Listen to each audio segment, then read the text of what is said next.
Welcome to Travel Babble with Basha. I am your hostess today as we fly on a relatively new airline to my area, Avelo Airlines. I experienced my first flight just a few weeks ago. I was headed from Delaware to Florida in the United States. And I thought, there's a new airline that just started flying out of my local airport about a month beforehand. Why not try it? What do I have to lose? I was flying down a day early. If something went wrong, I could always find another flight from a larger nearby airport. I went on to book with Avelo Airlines. It was very easy. Now, they only fly a few days a week to different locations. So the location I wanted to go to was Fort Lauderdale. And I believe they only at that time were flying 2 times a week. That was fine. It matched up with my schedule from when I wanted to fly down. They had a flight that day. Of course, it was 6:30 in the morning, but I prefer morning flights. Maybe not quite at 6:30, but I was happy to take that flight, especially when I looked at the price. The price for that flight at that time, $49, one way. Now, keep in mind, this is a budget airline, and you do pay for extras. But these days, on almost every airline, you're paying for those extras. So I had to pay for my luggage. If you pay at the time you book, it's a few dollars cheaper. If you pay when you check in online 24 hours before, it's maybe about $5 or so more per bag. And then if you pay when you actually get to the airport, it's another $5. So it made sense to try to figure out ahead of time how many bags I was going to take. Now, my usual packing, I take 2 bags that I check. I have a backpack and then usually a carry-on. On Avelo Airlines, you pay for each bag you check and you pay for carry-ons. At that point, they were all the same price, but the carry-on was smaller. So why pay for a carry-on for the same price? The personal bag that can go under the seat in front of you was free. I was determined that I was going to save money. I paid for 2 checked bags and then figured I'd take on the plane just my personal bag that would fit under. The 2 checked bags were $40 a piece. Between that and my original airfare, I paid $129 for my one-way ticket from Wilmington, Delaware to Fort Lauderdale, Florida in the United States. There were other items that I could have paid for. I could have paid to choose a seat. There was no free seats if you chose one. The cheapest was $11. Of course, those were some of the less desirable seats, and the price went up from there. I figured the flight was about 2 hours. I didn't care if I got a middle seat, a bad seat, a good seat. For 2 hours, I could manage. Now, granted, I'm short. I'm not overly big, I'm not skinny, but I could fit in a seat in the middle for 2 hours. I could handle it. Yes, sometimes I go cheap. I save that $11 to put somewhere else. But I was happy with the price. I managed to pack everything into 2 bags and my carry-on personal item. So I was happy with that.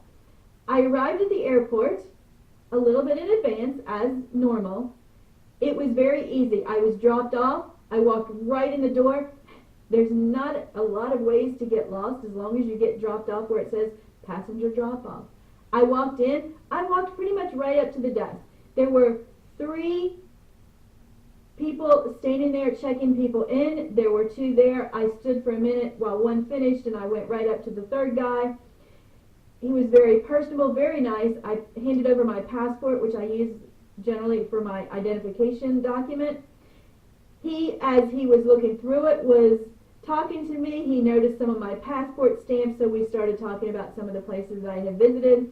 Very pleasurable experience. He took my bags.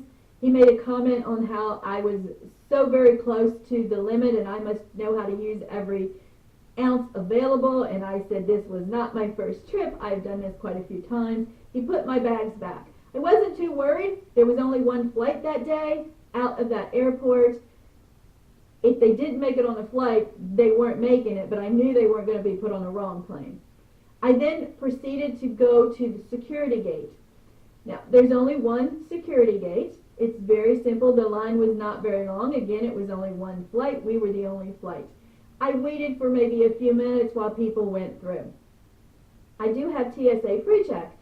They did honor that. I didn't have to take things off.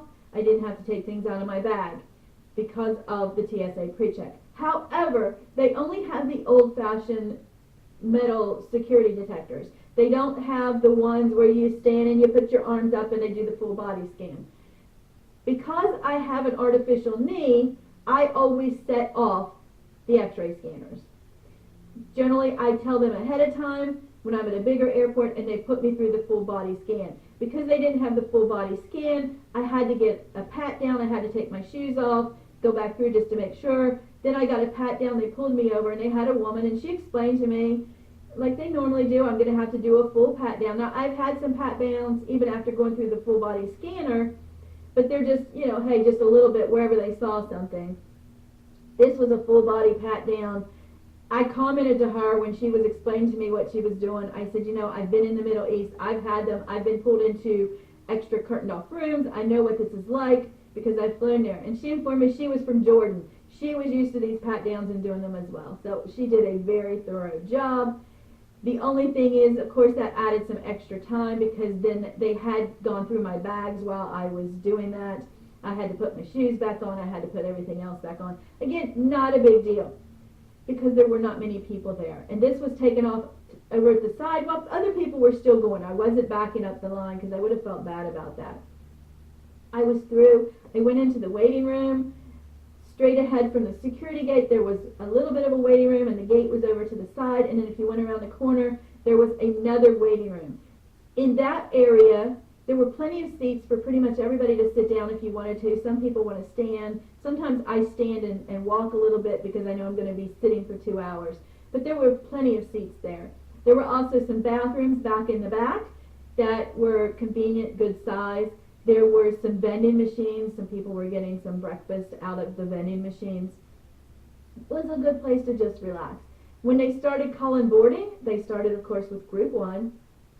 Now, the people who were going to have a carry-on bag that they were taking and would put in the overhead lockers on the plane were usually in groups, I believe, 1 and 2. Maybe there were some in 3. Those people were called first, got on so that they could stow everything. By the time I went to get on, I was in one of the last groups. I was fine with that. I already had a seat because when I had done my online check-in, it had given me a seat. Now, it had asked me if I wanted to pay extra to get a different seat. I said, no, I'll take that middle seat. I'm fine. I got in. I had a seat. I was greeted very well as I walked across. The difference here is that you walked out across the runway to get on the plane. This is not the norm anymore. But it was really fun to walk out there. There was only one plane. We all knew where we were going. And everybody was very friendly. I was waving to some of the workers who were getting the plane ready. They were very friendly to wave back. Everybody was friendly. We got on, no problems. I got into my seat. I was fine with the middle seat that I had. The nice thing was it was college spring break time frame. And I had 2 college girls on either side of me, so they weren't taking up much in the room in the seats, and we all slept most of the way down. Another thing, because this is a budget airline, there was no service. So there were no snacks, there were no drinks given out. I don't think most people cared. We left at 6:30 in the morning. I would say the majority of the people on the flight were sleeping or dozing. I know I travel a lot of times with a pillow and a blanket, and I was using that. I was dozing. As I said, the girls beside me were sleeping. The flight was very uneventful, very smooth, very nice. All of the flight attendants were very personable. They welcomed us on board. Other people had come on, welcomed us on board because it is a new airline, and they were happy. We landed, no problem. Fort Lauderdale, I have arrived. Of course, we were going into a bigger airport, so we did have to walk a little ways to get to baggage claim. I was happy to be there. The only thing that seemed to have gone wrong is when we got to baggage claim, we were told that our bags would be coming out on one carousel. So of course, if you've been to baggage claim, everybody crowds up. They have to be in front. I don't know why they think they're going to get their bags faster, but they have to stand right up in front. I usually like to stand back or over to the side. So I went over to the side between the carousel our bags were supposed to come out of and the next carousel. So I would have been like one of the last places the bags went past. Our bags came out of the wrong carousel. They came out of the carousel that was beside us, ended up, because of where I had chosen to stand, I was right where the bags were coming out, ended up, I got my bags when they first came out. Now, does that make your bags come out any faster? Of course not, but that was nice. Would I fly Avelo Airlines again?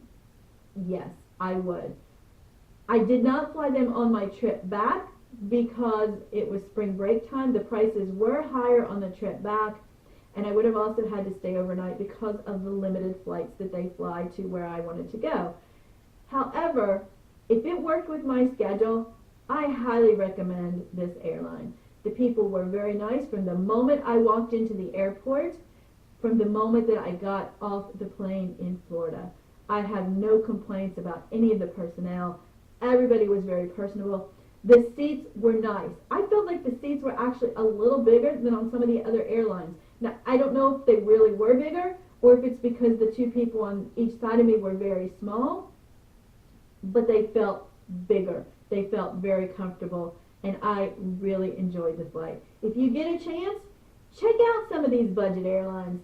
I have not flown on all of them. I've heard some bad stories. I've heard some good stories, but I will tell you, I had a very good experience with Avelo Airlines. If you like this video, please give me a like, subscribe, and then go make your reservations on Avelo Airlines, and don't forget to pack your bags